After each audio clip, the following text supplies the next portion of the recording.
How concentrated thought links all humanity together. It is within your power to gratify your every wish. Success is the result of the way you think. I will show you how to think to be successful. The power to rule and attract success is within yourself. The barriers that shut these off from you are subject to your control. You have unlimited power to think, and this is the link that connects you with your omniscient source. Success is the result of certain moods of mind or ways of thinking. These moods can be controlled by you and produced at will. You have been evolved to what you are from a lowly atom because you possessed the power to think. This power will never leave you but will keep urging you on until you reach perfection. As you evolve, you create new desires, and these can be gratified. The power to rule lies within you. The barriers that keep you from ruling are also within you. These are the barriers of ignorance. Concentrated thought will accomplish seemingly impossible results and make you realize your fondest ambitions. At the same time that you break down barriers of limitation, new ambitions will be awakened. You begin to experience conscious thought constructions. If you will just realize that through deep concentration you become linked with thoughts of omnipotence, you will kill out entirely your belief in your limitations and at the same time will drive away all fear and other negative and destructive thought forces which constantly work against you. In the place of these, you will build up a strong assurance that your every venture will be successful. When you learn thus how to concentrate and reinforce your thought, you control your mental creations. They in turn help to mold your physical environment, and you become the master of circumstances and the ruler of your kingdom. It is just as easy to surround your life with what you want as it is with what you don't want. It is a question to be decided by your will. There are no walls to prevent you from getting what you want, providing you want what is right. If you choose something that is not right, you are in opposition to the omnipotent plans of the universe and deserve to fail.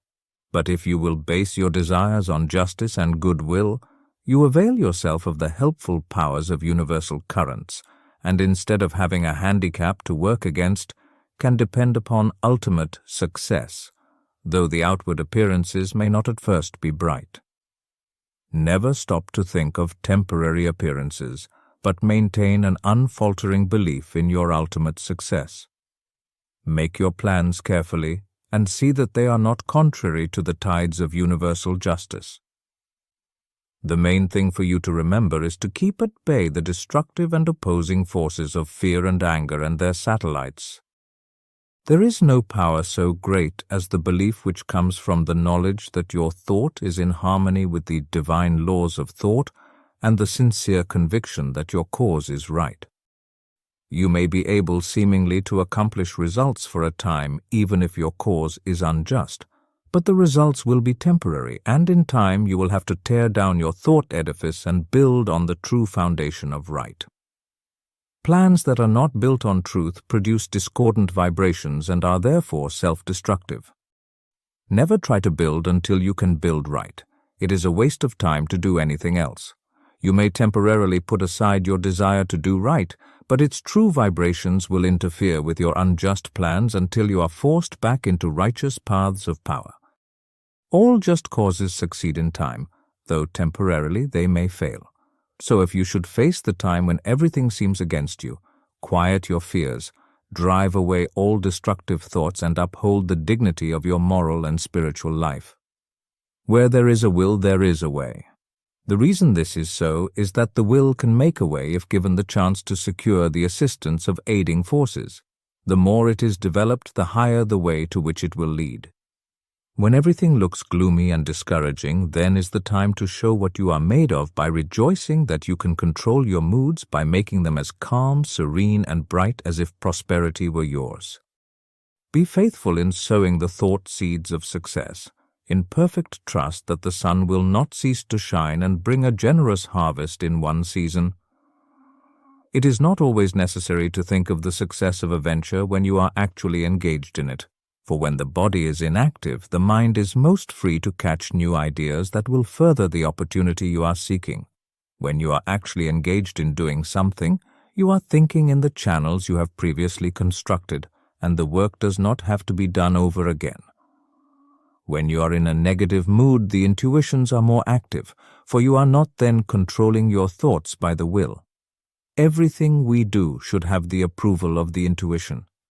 When you are in a negative mood, you attract thoughts of similar nature through the law of affinity. That is why it is so important to form thoughts of a success nature to attract similar ones. If you have never made a study of this subject, you may think this is all foolishness, but it is a fact that there are thought currents that unerringly bring thoughts of a similar nature. Many persons who think of failure actually attract failure by their worries, their anxieties, their overactivity. These thoughts are bound to bring failure. When you once learn the laws of thought and think of nothing but good, truth, success, you will make more progress with less effort than you ever made before. There are forces that can aid the mind that are hardly dreamed of by the average person. When you learn to believe more in the value of thought and its laws, you will be led aright and your business gains will multiply. The following method may assist you in gaining better thought control. If you are unable to control your fears, just say to your faulty determination, "Do not falter or be afraid, for I am not really alone. I am surrounded by invisible forces that will assist me to remove the unfavorable appearances." Soon you will have more courage. The only difference between the fearless man and the fearful one is in his will, his hope. So if you lack success, believe in it, hope for it, claim it.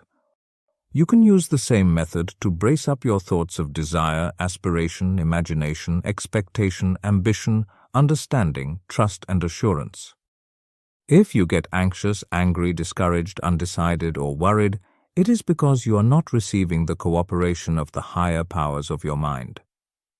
By your will, you can so organize the powers of the mind that your moods change only as you want them to, instead of as circumstances affect you. I was recently asked if I advised concentrating on what you eat or what you see while walking. My reply was that no matter what you may be doing, when in practice, think of nothing else but that act at the time. The idea is to be able to control your unimportant acts. Otherwise, you set up a habit that it will be hard to overcome, because your faculties have not been in the habit of concentrating. Your faculties cannot be disorganized 1 minute and organized the next. If you allow the mind to wander while you are doing small things, it will be likely to get into mischief and make it hard to concentrate on the important act when it comes. The man that is able to concentrate is the happy, busy man. Time does not drag with him. He always has plenty to do. He does not have time to think over past mistakes, which would make him unhappy. If, despite our discouragement and failures, we claim our great heritage, life and truth and force like an electric current will permeate our lives until we enter into our birthright in eternity. The will does not act with clearness, decision, and promptness unless it is trained to do so. There are comparatively few that really know what they are doing every minute of the day. This is because they do not observe with sufficient orderliness and accuracy to know what they are doing. It is not difficult to know what you are doing all the time. If you will just practice concentration and with a reposeful deliberation and train yourself to think clearly, promptly, and decisive. If you allow yourself to worry or hurry in what you are doing, this will not be clearly photographed upon the sensitized plate of the subjective mind, and you therefore will not be really conscious of your actions. So practice accuracy and concentration of thought, and also absolute truthfulness, and you will soon be able to concentrate. Thank you very much for listening to Lesson 5 from The Power of Concentration. If you have enjoyed this presentation, please like and subscribe and let us know in the comments section what has made an impression for you today.